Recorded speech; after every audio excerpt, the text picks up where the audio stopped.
तो यदि सहभागी फिर से वापस आ गए हों तो मैं अपनी बात शुरू करूं। मेरी आवाज आ रही है? कोई बताएं।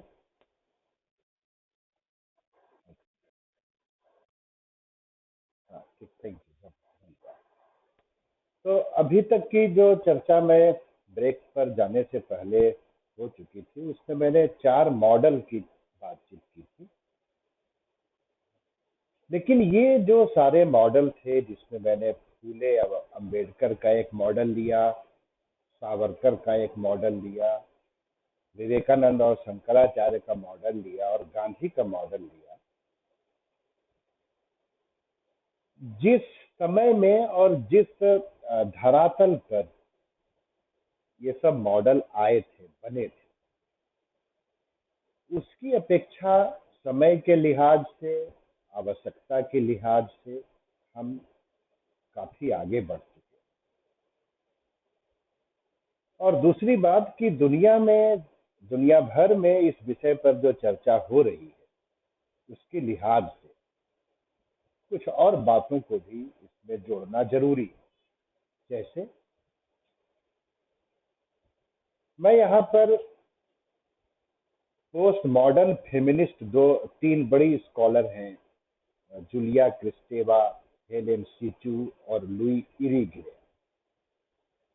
उन्होंने जो एक मॉडल लिया था, वो तो मॉडल लिया था कि जो पैट्रियार्कल और कैपिटलिस्ट सोसाइटी का नॉलेज है, जिसने स्त्रियों को उपनिवेश बना के रखा है, वहां से लिया था। लेकिन मैं उसका थोड़ा एक बड़ा व्यापक संदर्भ लेना चाहूंगा और उसके धरातल पर यह कहना चाहूंगा कि भारत में भी ज्ञान के विऔपनिवेशीकरण के लिए, चाहे वह फूले का मॉडल हो, सावरकर का मॉडल हो, विवेकानंद का मॉडल हो या गांधी का मॉडल हो, गांधी खैर इस पर बात भी करते हैं, अपने हिंद स्वराज में ही किया है, कि हमें भाषा को भी बदलना होगा। और भाषा को बदलना जरूरी किस लिए है? अब ये संभव है, नहीं संभव है, किस तरह संभव होगा, ये एक ब्यूरोक्रेटिक मसला है और ये एक अलग तरह के और वर्कशॉप की डिमांड करता है। तो भाषा का बदलाव इसलिए जरूरी है कि हमारी भाषाओं में, भारत की जो भाषाएं हैं या दुनिया भर की जो भाषाएं हैं, उसमें औपनिवेशिक मानसिकता के द्वारा उत्पन्न किया गया ज्ञान या उपनिवेशवाद के द्वारा उत्पन्न की गई शब्दावलियां इतनी अधिक हैं कि उन्हीं का सहारा लेते हुए ज्ञान का विऔपनिवेशीकरण संभव नहीं है। और इस लिहाज से हमने संस्कृत को विकसित नहीं किया और लोक की जो बोली है, लोक की जो भाषा है, जो कि उतनी उपनिवेशीकृत नहीं हुई, जिसमें कि उतनी बाइनरी अंडरस्टैंडिंग नहीं है, उसके ज्ञान को हमको बाहर निकालना होगा, सामने लाना होगा। मुझे ज्ञात है कि ये जो कोर्स के ऑर्गेनाइजर विकास हैं, जिन्होंने हमको इंट्रोड्यूस किया था, वो जनजातियों पर एक काम कर रहे हैं। और जब मेरी इनसे पहली दूसरी मुलाकात हुई थी, तब भी मैंने इनको कहा था कि तुम सभी जगह उनकी भाषाओं पर काम करने का क्या अ, आयाम उपलब्ध है, इस पर भी कुछ देखते रहना और भविष्य में कभी हमको बताना।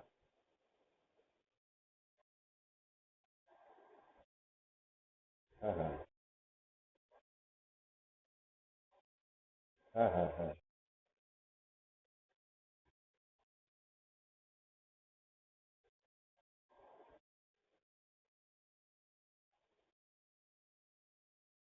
हम्म, हम्म,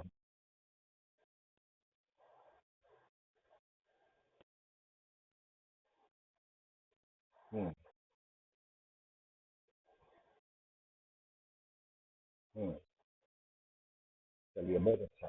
अभी आपको धन्यवाद, अच्छा काम कर रहे हैं। और इस चीज की ओर नोम चॉम्स्की ने भी इशारा किया है। और नोम चॉम्स्की के बारे में आप सब जानते हैं, एक महान भाषाविद हैं। 80 से अधिक वर्ष उम्र है उनकी, और अमेरिकी सरकार के बड़े कटु आलोचक भी हैं।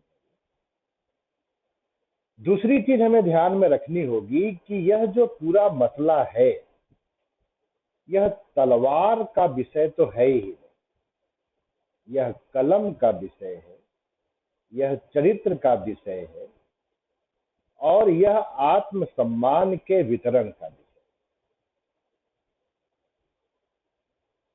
तीसरी बात इसमें महत्वपूर्ण है कि यह ज्ञान के लोकतांत्रीकरण का विषय है। मैं यहाँ एक रोचक तथ्य बताऊंगा कि 2007 में मेरी एक किताब आई थी, राज विद्या एवं राजनीति शास्त्र, 2006 में। और उस किताब में ही मैंने ज्ञान के लोकतांत्रिकरण की बात की थी। मैं तो उतना प्रसिद्ध नहीं हुआ, लेकिन इस विषय पर अमर्त्य सेन 2008 से लिखना शुरू किया। पहले भी कुछ लेख लिखे होंगे, लेकिन वो मेरे संज्ञान में नहीं है। आर्गुमेंटेटिव इंडियंस वगैरह जो उनकी किताबें आई, उसमें ज्ञान के लोकतांत्रिकरण की बात की गई है।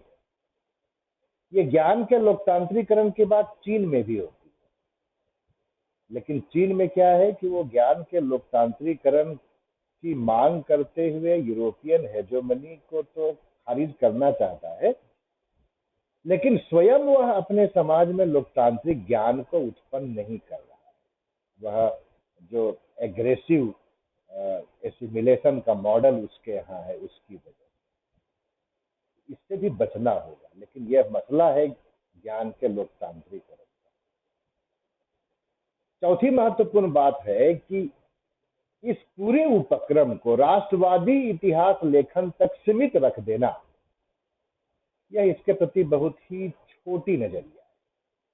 वास्तव में यह विषय जियोग्राफिकल इम्पर्टेबिलिटी का विषय नहीं है, बल्कि यह मानवता का विषय। हमें जो डीकोलोनाइज नॉलेज चाहिए, वह इसलिए चाहिए कि हम उससे एक बेहतर मानवता का भविष्य निर्धारित करें। पांचवी महत्वपूर्ण बात यह है कि यह संग्रहण का विषय नहीं है, बल्कि वितरण का विषय है। जिसमें मैंने एक आत्मसम्मान कहा, उसी प्रकार इसमें संपदा भी सम्मिलित है, उसी प्रकार इसमें रोजगार भी सम्मिलित है। तो ज्ञान हमें इस तरह का चाहिए। क्यों चाहिए, और यह संग्रहण का विषय क्यों नहीं है, एक उदाहरण से इसको समझिए। आप सभी जानते हैं कि इस दुनिया में 4000 से कम ऐसे परिवार हैं जिनके पास दुनिया की 2/3 कैपिटल है।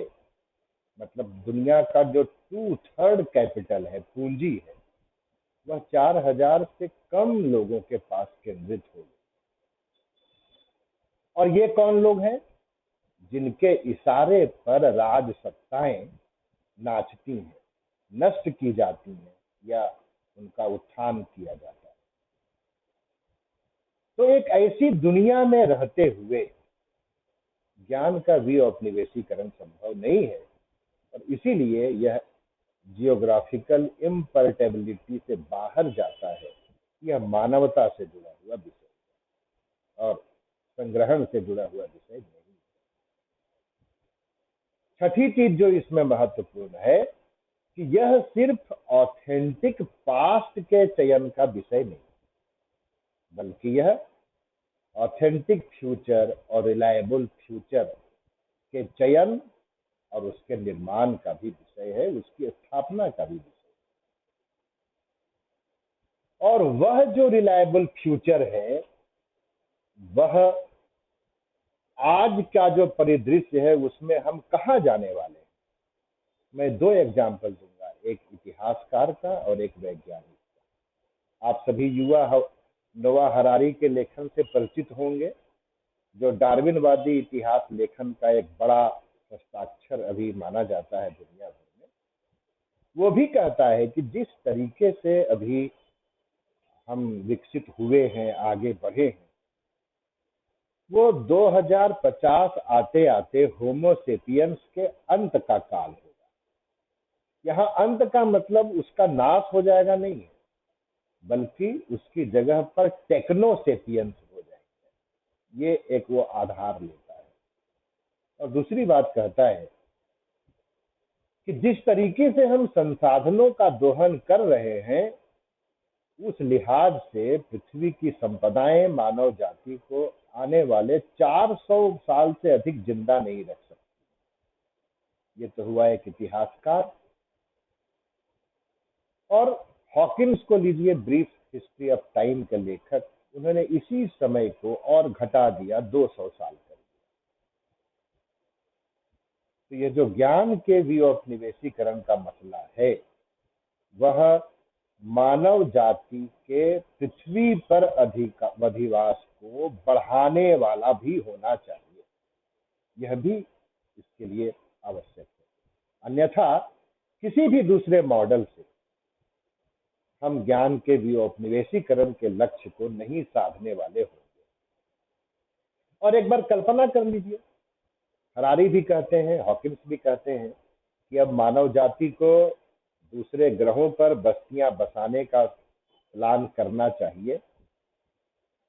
एलोन मस्क इसके लिए प्रयत्नशील हो गए हैं। तो अगर विचार करिए, जब मानवता उस अवस्था तक पहुंचेगी, तब क्या पृथ्वी के समस्त प्राणी दूसरे ग्रहों पर बसा दिए जाएंगे, या फिर चूजन मेन ऑफ चूजन रेस की समीकरण के भीतर जो आएंगे वही वहां बसाए जाएंगे। और जो वहां बसाए जाएंगे वही वे लोग हैं जो हमारे आज के ज्ञान को अपने कब्जे में लिए। तो ज्ञान के विनिवेशीकरण का मसला इस समस्या को भी संबोधित करने वाला होना चाहिए। अब कैसे संबोधित करें, और वास्तव में एक हमारी सनातन परंपरा, ऋषि परंपरा का मॉडल क्या होगा, इसके लिए हम वेदांत के एक मॉडल को प्रस्तावित करते हैं। वेदांत के मॉडल को प्रस्तावित करने से पहले एक बार विलियम ब्लेक को याद कर लेना जरूरी है, जिन्होंने सिंगुलर विजन एक अवधारणा दिया है, और जिसमें वो कहते हैं कि जो यूरोप का विजन है वो कैसा है, वो सिंगुलर विजन है। वह एक आयामी मनुष्य बनाता है, जैसा कि हर्बर्ट मार्क्यूज ने कहा। ये एक आयामी मनुष्य क्यों बनाता है? वेदांत इसका उत्तर देगा कि मनुष्य के वास्तव में दो लक्षण होते हैं, एक तटस्थ लक्षण और एक स्वरूप लक्षण। तटस्थ लक्षण के अंतर्गत मनुष्य जाति है, लिंग है, क्षेत्र है, भाषा है, संप्रदाय है, और उसका सारा व्यवहार इसी जगत पर चलता है। मतलब इसको हम इग्नोर नहीं कर सकते, इसकी अनदेखी नहीं कर सकते हैं, क्योंकि हमारी अर्थव्यवस्थाएं, हमारी राजनीतिक व्यवस्थाएं इसी धरातल पर संचालित हो रही होती हैं। लेकिन मनुष्य का एक स्वरूप लक्षण भी है, जहां वह जाति नहीं है, लिंग नहीं है, भाषा नहीं है, क्षेत्र नहीं है, संप्रदाय नहीं है। और दुनिया में जितने भी ज्ञान बनाए गए हैं मॉडर्निटी के बाद, देखिए, या आप में से भी जो फील्ड वर्क करने के लिए जाते हैं, वो क्या करते हैं? अपने रिस्पोंडेंट्स को जाति, लिंग, भाषा, क्षेत्र, संप्रदाय के आधार पर विभाजित करके एक क्वेश्चनर लेकर के उनसे जाके वार्तालाप करते हैं। तो इस पद्धति से जिस ज्ञान को विकसित किया जा रहा है, वह कैसा ज्ञान हुआ? वह तो लिंग, जाति, भाषा, क्षेत्र के आधार पर बना हुआ ज्ञान हुआ। और क्या इसी ज्ञान के आधार पर हम उन मकड़ जालों से मुक्त हो पाएंगे जिसमें हम अपने आप को लिंग, जाति, भाषा, क्षेत्र, संप्रदाय मान लेने के कारण फंसा दिए हैं? ऐसा तो नहीं कर पाएंगे। लेकिन दुनिया में हुआ यही कि मनुष्य का जो तटस्थ लक्षण है उसको सारभूत लक्षण मान करके, उसी को फंडामेंटल मान करके दुनिया भर में ज्ञान की रचना होती रही। वेदांत कहता है कि इसके अतिरिक्त जो मनुष्य का स्वरूप लक्षण है वही मानवता है, और उस मानवता को सिद्ध करने के लिए एक वेदांत पद्धति या अद्वैत पद्धति की हमें जरूरत है ज्ञान के विनिर्माण की। और उस पद्धति के आधार पर, या नाम उसको कोई भी दे दीजिए, लेकिन वह पद्धति ऐसी होनी चाहिए जो मनुष्य के स्वरूप लक्षण और तटस्थ लक्षण दोनों को समझता हो, दोनों के आधार पर तथ्यों की तुलना, समीक्षा और विश्लेषण किया हो।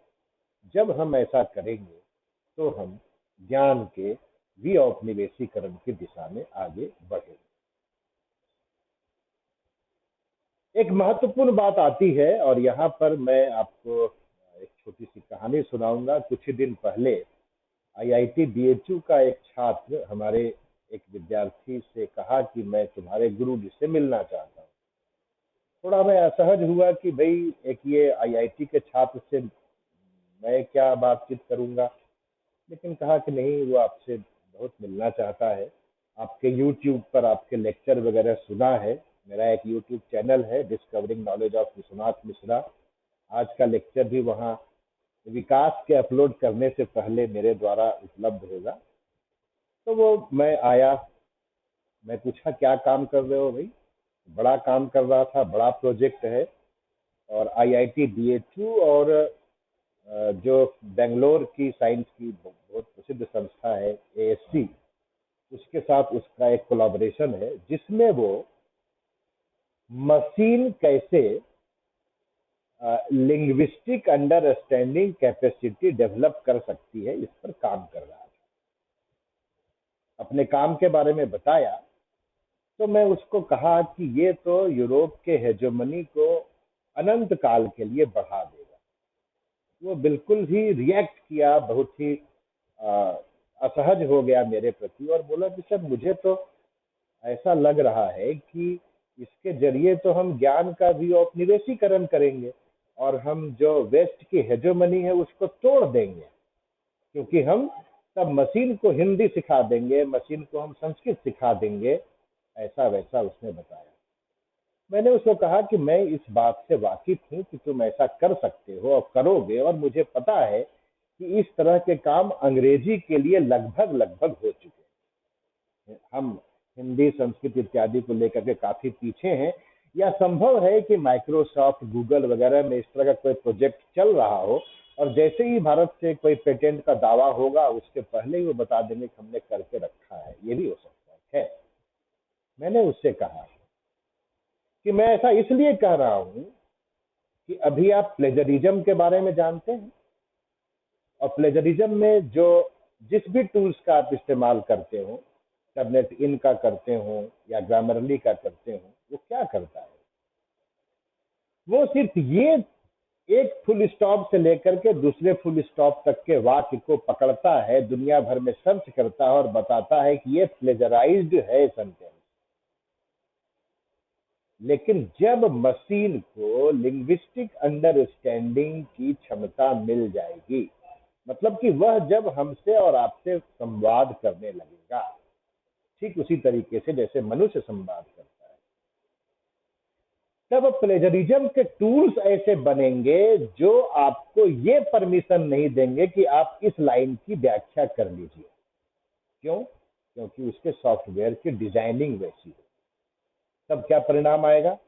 परिणाम ये आएगा कि हम फूको को, दरिदा को, ल्योतार को, हाइडेगर को, हन्ना अरेंड को, किसी को भी आधार बनाकर जब लिखते हैं और एक रिफ्लेक्टिव अंडरस्टैंडिंग से लिखते हैं, तो बहुत सारी ऐसी बात लिखते हैं जो उस लेखक ने नहीं लिखा था, लेकिन वो मीनिंग डेराइव की जा सकती है। लेकिन जब मशीन को ये कैपेसिटी मिल जाएगी कि वह लिंग्विस्टिक अंडरस्टैंडिंग उसमें आ जाएगी, तब ऐसे सॉफ्टवेयर डेवलप हो जाएंगे जो हमको यह छूट नहीं देंगे कि हम उस रिफ्लेक्टिव अंडरस्टैंडिंग के जरिए कोई यदि मीनिंग डिराइव किए हैं तो मशीन क्या कह देगा कि नहीं, ये लेखक का मंतव्य नहीं था और आप यह मीनिंग निकालने के लिए स्वतंत्र नहीं है। और यदि हम उस एज में पहुंचते हैं तो सारा का सारा जो ज्ञान के डी औपनिवेशीकरण का मामला है वह धरा का धरा रह जाए। जब मैंने उसको ये बात कही तो उसको ये बात समझ में आई और उसने कहा कि ये संभावना है और मैं इससे इनकार नहीं कर सकता। अब ज्ञान के विऔपनिवेशीकरण के लिए जब हम भारत के बारे में बातचीत करते हैं, भारत से बातचीत करते हैं, तो भारत एक बड़ा विचित्र देश है। वो विचित्र इस अर्थ में है कि यहाँ सभी समुदायों के अतीत को देख लीजिए। सब किसी न किसी राजवंश से अपना संबंध बताएंगे और साथ में यह भी बताएंगे कि इतिहास के किसी कालखंड में उनका शोषण हुआ, मतलब राजवंश से संबंध भी था और वो शोषित भी। ऐसा एससी, एसटी, ओबीसी, सवर्ण जो भी है ये सबके साथ ही है। वो अतीत में किसी राजवंश से भी अपना संबंध बताएंगे और ये भी बताएंगे कि वो शोषित है। ऐसी हालत में जब हम राष्ट्रवादी इतिहास लेखन के जरिए ज्ञान के विऔपनिवेशीकरण का प्रयास करते हैं, तब हमारे सामने कोई ना कोई ऐसा समूह खड़ा होगा जो यह कहेगा कि आपके राष्ट्रवादी इतिहास लेखन में हमारे साथ अन्याय हुआ और हम सिरे से इस दावे को खारिज भी नहीं कर सकते। और ऐसा हर बहुत प्राचीन सभ्यताओं के साथ होता है। इसीलिए जरूरत है ज्ञान के विऔपनिवेशीकरण का, में जो ज्ञान की व्याख्या हो, जो इतिहास की व्याख्या हो, वह मानवतावादी व्याख्या। और जब हम मानवतावादी व्याख्या की बात करते हैं तो मानवता क्या है? वह जाति नहीं है, वह लिंग नहीं है, वह क्षेत्र नहीं है, वह संप्रदाय नहीं है। इन सबों में बंधे हुए राष्ट्र हैं और उनकी जो राष्ट्रीय जनसंख्या है वे हैं। लेकिन इन्हीं सबसे ऊपर उठा के जब हम देखते हैं तो उसे ही मानवता कहते हैं। ये जो सारे मैं एग्जाम्पल वेरिएबल दे रहा हूं, उसके भीतर जब कोई कार्य करता हुआ मनुष्य या समूह होता है और हम उसकी आलोचना करते हैं तो कहते हैं कि ये तुम्हारा मानवतावादी कृत्य नहीं है। किसी भी जातिगत कार्य को, संप्रदायगत कार्य को हम मानवतावादी नहीं कहते। तो वेदांत हमको जब स्वरूप लक्षण के आधार पर कोई पद्धति बना के उसकी चर्चा करते हैं तो यह इसके लिए हमको एक पद्धति भी देता है, मार्ग भी देता है। संभव है 2 साल के बाद मैं स्वयं यदि किसी मंच पर आपको मिलूंगा तो वेदांत सभ्यता दर्शन से मैं एक प्रोजेक्ट कर रहा हूं सरकार के सहयोग से। 2 साल के बाद वो छपी भी होगी लगभग, तो हम वहां पर इस बात पर विस्तार से बातचीत कर पाएंगे। हालांकि काफी कुछ, लगभग 80% वो परियोजना पूरी हो चुकी है।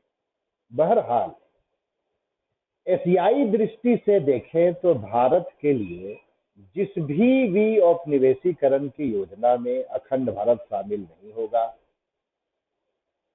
वह ज्ञान के विऔपनिवेशीकरण की योजना नहीं होगी। गुणात्मक दृष्टिकोण से यदि उसमें निशस्त्रीकरण शामिल नहीं होगा तो वह भी ज्ञान के विऔपनिवेशीकरण की योजना नहीं होगी। हमको, आपको सबको पता है कि शस्त्र उद्योग दुनिया का बहुत प्रभावशाली उद्योग है और यह एक ऐसा उद्योग है जो हमेशा दुनिया में कॉन्फ्लिक्ट जोन को बनाए रखना चाहता है। और जब कॉन्फ्लिक्ट जोन बने रहेंगे तो वी और दे का रिलेशन भी बना रहेगा, शोषित और शोषक का रिलेशन भी बना रहेगा। तो इतनी बड़ी मात्रा में जो हम लोग धन खर्च करते हैं शस्त्रों के निर्माण पर, उसके रिसर्च पर, ज्ञान के भी औपनिवेशीकरण की योजना में इन पर नियंत्रण नहीं, निशस्त्रीकरण का भी एक मैं प्रस्ताव करता हूं, वह भी इसमें शामिल होना चाहिए। ये बिल्कुल अनुत्पादक व्यय है और यह एक ऐसा उद्यम है जो भय को बनाए रखता है, जो डर को बनाए रखता है। बिना भय और डर के शस्त्र उद्योग का चलना, फलना फूलना संभव नहीं है। 2 साल के लिए यदि शस्त्र उद्योग बंद कर दिए जाए और मानवता के विकास में उस धन को लगा दिया जाए, तो दुनिया की जितनी भी गरीबी है, दुनिया की जितनी भी अशिक्षा है, भुखमरी है, चिकित्सा सुविधाओं का अभाव है, ये सब दूर हो सकता है। एक प्रस्ताव मैं यहाँ और करना चाहूंगा, जो पेटेंट और कॉपीराइट को लेकर। आपको पता है, ग्लोबलाइजेशन के पहले के डिबेट को आप देखेंगे तो भारत के संदर्भ में आप जानते हैं कि भारत सरकार ग्लोबलाइजेशन से पहले प्रोसेस पेटेंट की पॉलिसी एक होती है, एक होती है प्रोडक्ट पेटेंट की पॉलिसी। तो भारत प्रोसेस पेटेंट की पॉलिसी को अपनाता था और यूरोपीय देश कहते थे कि नहीं, आप भी प्रोडक्ट पेटेंट की पॉलिसी को अपनाइए। ड्रंकन प्रपोजल आया, बहुत कुछ हुआ और अंत में भारत ही नहीं, दुनिया के अधिकांश राष्ट्र जो इस तरह के पॉलिसी को अपनाते थे, उनको बाध्य होना पड़ा और हम भी अब प्रोडक्ट पेटेंट की पॉलिसी को अपनाते हैं। इसमें कुछ किमियागिरी भी हो जाती थी। मिसाल के तौर पे चाय बनाने का एक पेटेंट किसी के पास है, जिसमें उसने दूध, चीनी और चाय का इस्तेमाल किया चाय बनाने में। हम क्या कर सकते हैं प्रोसेस पेटेंट में कि दूध, चाय, चीनी उबालने के लिए चढ़ा दें किसी पतीले पर और उसमें एक पत्थर डाल दें। चाय जब उबल जाए तो पत्थर धुल करके बाहर रख दें और चाय छान के पिएं और कहें ये तो हमने अलग पद्धति से चाय बनाया है, इसलिए आपका पेटेंट राइट इस पर लागू नहीं होगा। मतलब इसमें थी कुछ कमियां थी और यूरोप के राष्ट्र तब तर्क ये दिया करते थे कि हम जो रिसर्च में इतने पैसे लगाते हैं और आप खाली प्रोसेस को चेंज करके उसको प्राप्त कर लेते हैं, जिससे हम लोगों को नुकसान होता है। ठीक है भाई, उनकी बात भी मान लिए, लेकिन आज मैं एक अलग तर्क दे रहा हूं। दुनिया में कौन ऐसा उद्योगपति है जिसके उद्योग में हमारे सहभागियों का पैसा नहीं लगा? दुनिया में कौन सा ऐसा रिसर्च संस्थान है जिसमें हमारे सहभागियों का पैसा नहीं लगा? किसी न किसी रूप में वह लगा है। जिन चीजों का हम उपभोग करते हैं, जो सेवाएं हम प्राप्त करते हैं, उसके बदले में जो हम कीमत चुकाते हैं, वो सब उन कंपनियों के लाभ का हिस्सा होता है, व्यापार का हिस्सा होता है और वही पैसे तमाम तरह के रिसर्च में लगे हुए। तो जब रिसर्च का पैसा है, उसमें दुनिया भर के आम आदमी का पैसा लगा हुआ है, तो फिर एक रिसर्च संस्थान के डायरेक्टर, एक रिसर्च में, एक परियोजना में भाग लेने वाले कुछ लोग, उनको जरूर उनका जो श्रम है उसका लाभ मिलना चाहिए, लेकिन मार्केटाइजेशन के लिए उसका लाभ बंद होना चाहिए। मतलब जो कारपोरेट हाउसेज का पेटेंट है, जो trade related intellectual property right का हिस्सा होता है। अभी ये बात सुनने में बहुत आपको हाइपोथेटिकल लगेगी, लेकिन गंभीरता से विचार करिए कि जब पैसा आम आदमी का लगा हुआ है, दुनिया भर के लोगों का लगा हुआ है, तो हम आपको, ठीक है भाई, आपके श्रम का लाभ आपको दिए, लेकिन आप उसका पेटेंट लेकर के व्यापार करते हैं और उस व्यापार से फिर दूसरे राष्ट्रों को मरहूम रखते हैं, एक लिमिटेड समय उसके लिए है। वो क्यों? जबकि तो ग्लोबलाइज्ड वर्ल्ड है ना। शेयर मार्केट के जरिए भी दुनिया भर में एक राष्ट्र का दूसरे राष्ट्र में ये सब पैसे लगे हुए होते हैं, आम नागरिकों के लगे होते हैं। तो फिर इस नीति में भी कुछ परिवर्तन करने की जरूरत है। और अंत में मैं ये कहना चाहूंगा कि ज्ञान के भी औपनिवेशीकरण के लिए उपनिवेशवाद में यदि हिंसा था, तो उस हिंसा के समर्थन का ज्ञान भी था। तो ज्ञान के वो भी औपनिवेशीकरण के लिए हमें अहिंसक ज्ञान के निर्माण की जरूरत है। इन्हीं बातों के साथ मैं आज के अपनी बातचीत को यहाँ पर समाप्त करना चाहूंगा। और इसके बाद मैं जो हमारे मित्रों के, सहभागियों के प्रश्न हैं, अ, मैं उसको आमंत्रित करूंगा और कोशिश करूंगा कि मैं उस पर कुछ कह सकूं। आप सब लोग इतने देर तक मुझे ध्यानपूर्वक सुनते रहे, इसके लिए मैं आप सबका हृदय से आभारी हूं। और विशेष रूप से इस सत्र के जो आयोजक हैं, इस कार्यक्रम के जो आयोजक हैं, जिन्होंने आज शिक्षक दिवस के अवसर पर, जब हम सब शिक्षक पर्व मना रहे हैं, इस महत्वपूर्ण विषय पर बोलने के का अवसर हमें दिया, उन सबों के प्रति हृदय से आभार प्रकट करता हूँ। नमस्कार। हाँ, आवाज आ रही है। हाँ, आ रही है।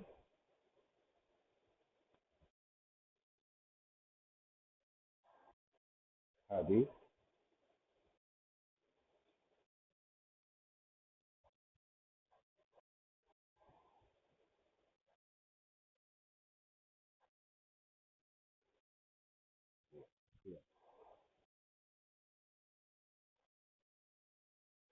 हाँ, बिल्कुल बिल्कुल, मुझे पता है ये विषय ही ऐसा है, और मुझे अच्छा लगेगा आप लोगों के प्रश्नों को जान करके, सुन करके। और हाँ,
आपकी सारी बातों से मैं सहमत हूँ, और इसमें कोई शक नहीं कि आधुनिकता जो है वह साधन साध्य विवेक का परित्याग करती है, एक चीज। दूसरी चीज ये है कि ज्ञान के भी औपनिवेशीकरण का मामला इतने इसकी इतनी जगह जड़ें फैली हुई है कि जब तक इसको हम समग्र रूप से नहीं देखेंगे, तो पॉलिटिकल साइंस में बहुत प्रचलित अवधारणा होती है, कैच 22 सिचुएशन। तो हम लोग उसमें फंस जाते हैं, मतलब जिसको तोड़ना चाहते हैं उसी में आकर के उलझ के रह जाते हैं। चुनौती बड़ी है, और जाहिर सी बात है कि ये राजनेताओं का काम नहीं है, ये प्रशासकों का काम नहीं है। और वास्तविकता ये है कि शिक्षक से बड़ा राष्ट्र निर्माता कोई नहीं होता है। शिक्षक ही सैनिक तैयार करता है, शिक्षक ही किसान तैयार करता है, शिक्षक ही वैज्ञानिक तैयार करता है। आपको यदि ये इतना बड़ा प्रोजेक्ट है तो इसके लिए आपको चाणक्य भी बनना पड़ेगा। और ये दायित्व यदि भारत का शिक्षक नहीं उठाएगा तो भारत जो कि आधा ग्लोब है, आधा ग्लोब में इसलिए कह रहा हूं कि यहाँ जितनी विविधताएं हैं, जितनी प्राचीनता है, और उन विविधताओं में इतनी समृद्धि है कि पूरी और दुनिया मिल करके उसकी बराबरी नहीं कर सकता। यूरोप क्या हुआ कि वह लोकतंत्र के विकास के साथ साथ नेशन स्टेट के विकास के साथ साथ उन सारी विविधताओं को नष्ट कर दिया। और ज्ञान के विनिवेशीकरण का इसीलिए विशेष दायित्व भी भारत के ऊपर है। क्यों? वो ताकत हमको अपनी सनातन परंपरा देती है, वो ताकत हमारी विविधता देती है। और वैसी विविधता, वैसी संस्कृति जिस जो है बहुध्रुवीय लेकिन उसका केंद्रक एक है। लेकिन जो बात आपने कही ना कि बहुत जल्दी में लोग हैं, ये हकीकत है। आधुनिकता की एक विशेषता ये भी होती है कि वह टाइम का जो ड्यूरेशन है उसको कम कर देता है। आधुनिकता की एक विशेषता यह है कि वह लोभ को बढ़ावा देती है। आधुनिकता की यह विशेषता है कि वह विभाजन को बढ़ावा देती है। आधुनिकता की विशेषता यह है कि वह स्वार्थवाद को बढ़ावा देती है। आधुनिकता की विशेषता यह है कि वह हिंसा को बढ़ावा देती है। और ये सारी चीजें जो हैं उसमें जल्दीबाजी अंतर नहीं। तो ज्ञान के विनिवेशीकरण का प्रोजेक्ट ऐसा भी नहीं है कि अगले 1-2 साल में पूरा हो जाएगा। यह एक लंबी दीर्घ अवधि की परियोजना है। और इसकी शुरुआत हमें करनी होगी कहाँ से? मैं आपको कुछ मॉडल भी बताता हूँ। पॉलिटिकल साइंस का विद्यार्थी हूँ ना, इसीलिए बहुत सारी एब्स्ट्रैक्ट बातें बहुत देर नहीं कर सकता। आप विचार करिए कि भारत में इतने महान महान विश्वविद्यालय हैं। स्वयं मैं काशी हिंदू विश्वविद्यालय का हूँ। यहाँ पर एक विश्वविद्यालय का प्रेस भी है। लेकिन क्या वजह है कि ऑक्सफोर्ड यूनिवर्सिटी का जैसा प्रेस है, कैम्ब्रिज यूनिवर्सिटी का जैसा प्रेस है, हॉपकिंस यूनिवर्सिटी का जैसा प्रेस है, जो कि अपने अपने विश्वविद्यालयों के खर्चों में बहुत कंट्रीब्यूट करते हैं विश्व स्तरीय गुणवत्तापूर्ण पुस्तकों को छाप करके। ये प्रकल्प हमारे यहाँ क्यों नहीं है? क्यों नहीं प्रत्येक विश्वविद्यालयों का अपना प्रेस है? एक छोटी सी बात कहा, लेकिन शुरुआत तो यहां से की जा सकती है। दूसरी एक बात और लीजिए ज्ञान के विनिवेशीकरण के लिए। कभी विचार करिए कि कार्ल मार्क्स के सबसे बड़े आलोचक लोग हैं कौन? तो आप कार्ल मार्क्स के सबसे बड़े आलोचक पाएंगे जो फ्रैंकफर्ट स्कूल में हुए। क्यों नहीं हम लोग कार्ल मार्क्स की जो औने पौने दाम वाली हम लोग आलोचनाएं करते रहते हैं? क्या आपने कभी कोई ऐसा पेपर पढ़ा जो रेफरेंस के साथ लिखी हुई हो? मन की बात नहीं हो ज्यादा, उसमें तथ्य की बात हो, जो वेदांत के आधार पर कार्ल मार्क्स की आलोचना किया हो। हम ऐसा करेंगे तो ज्ञान के विनिवेशीकरण के रास्ते खुलने लगेंगे।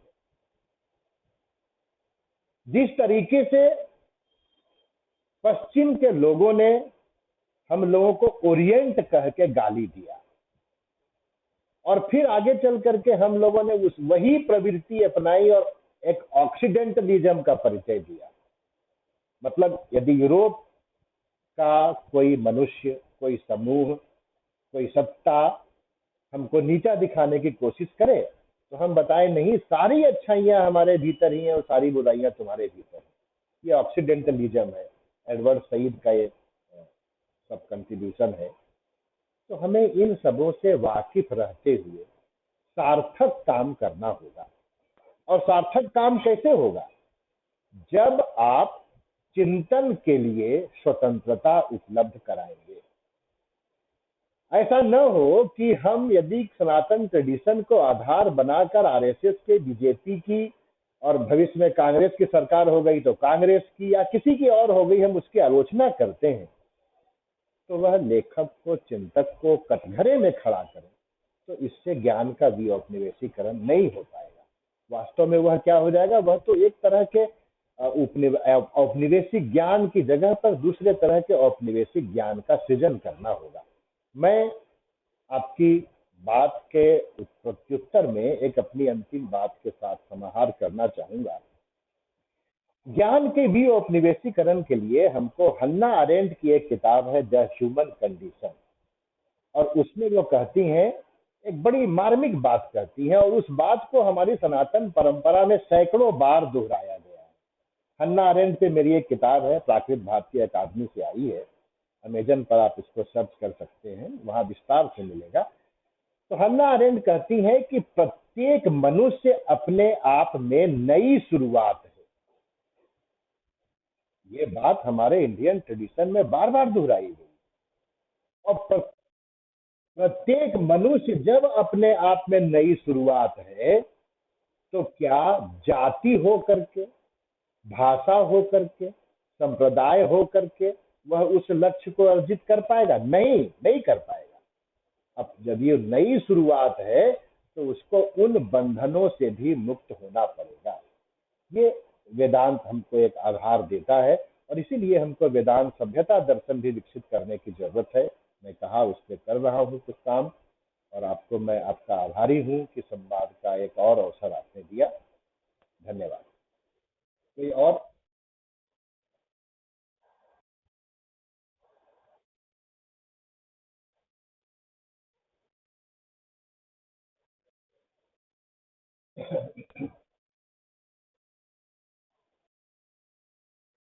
किसी का और कोई सवाल हो? शुरू में ही एक एक सहभागी कह रहे थे।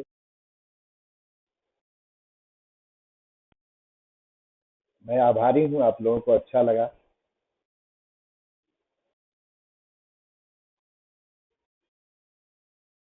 अच्छा, शुक्रिया।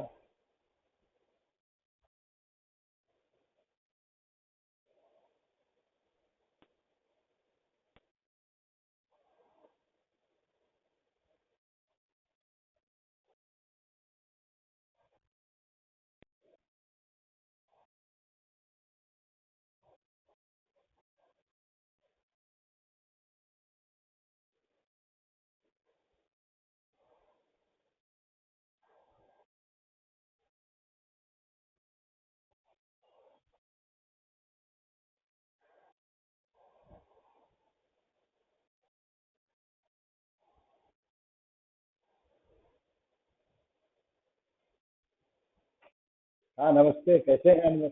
आप? हाँ जी।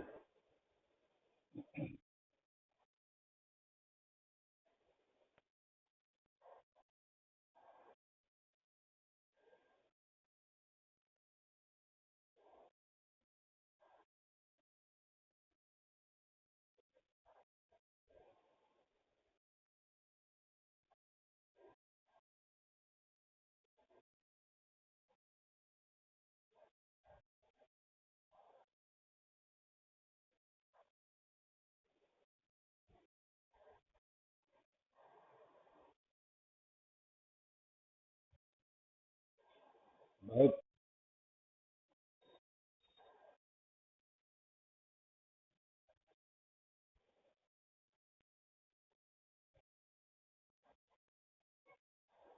मैं समझ गया। चलिए, बहुत बहुत मैं आपका भी आभार प्रकट करता हूँ। हंटिंगटन ने जब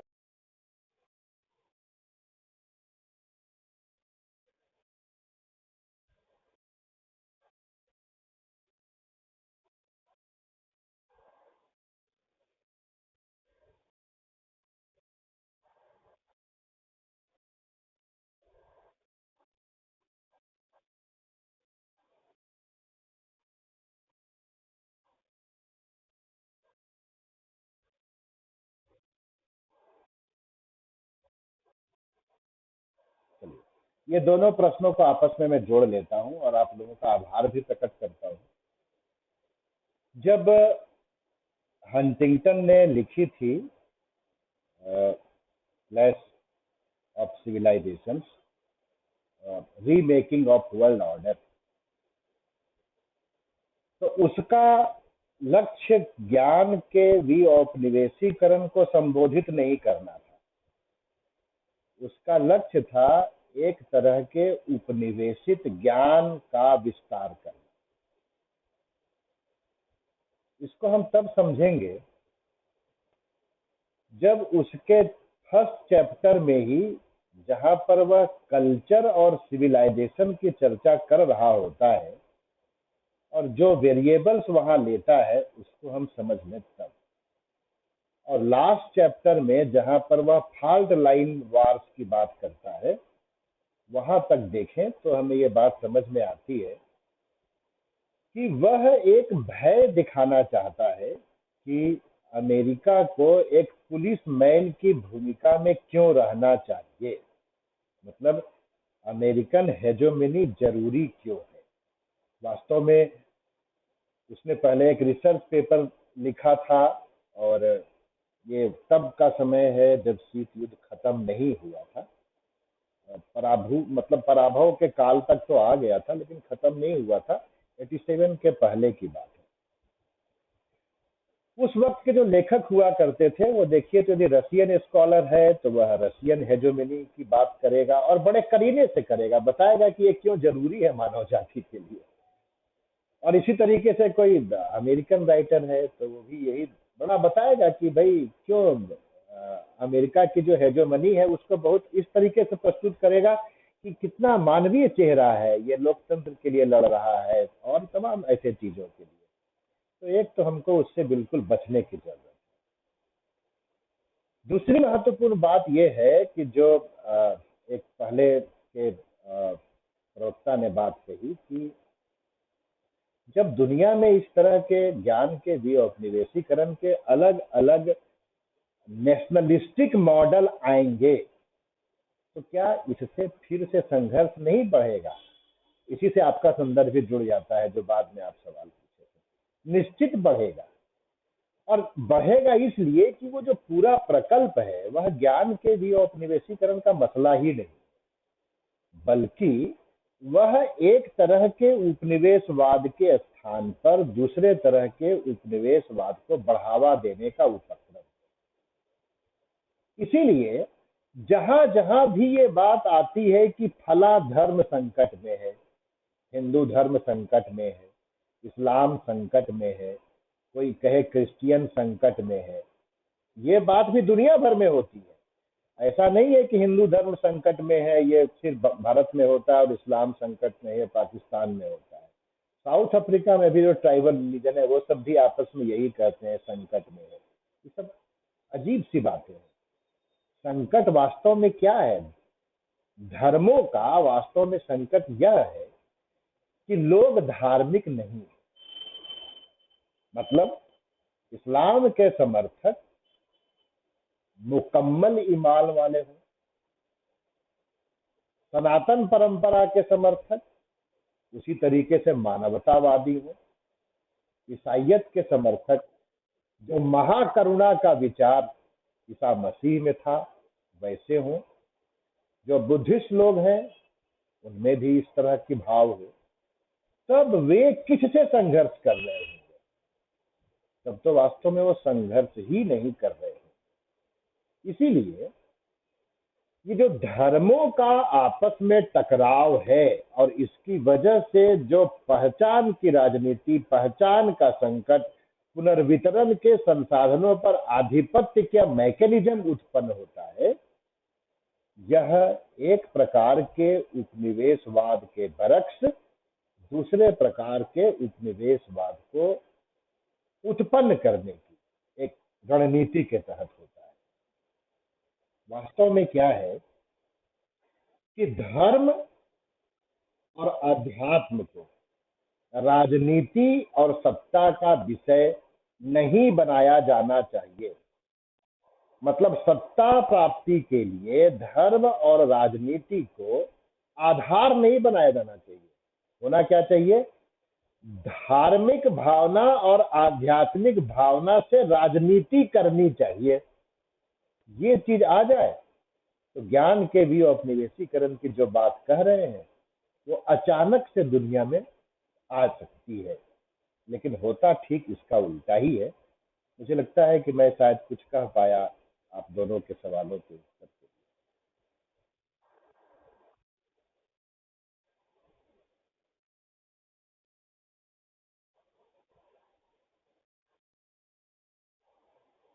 अतुल जी को तुम सुबह से ही याद कर रहे हो 2 बजे से।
Thank you.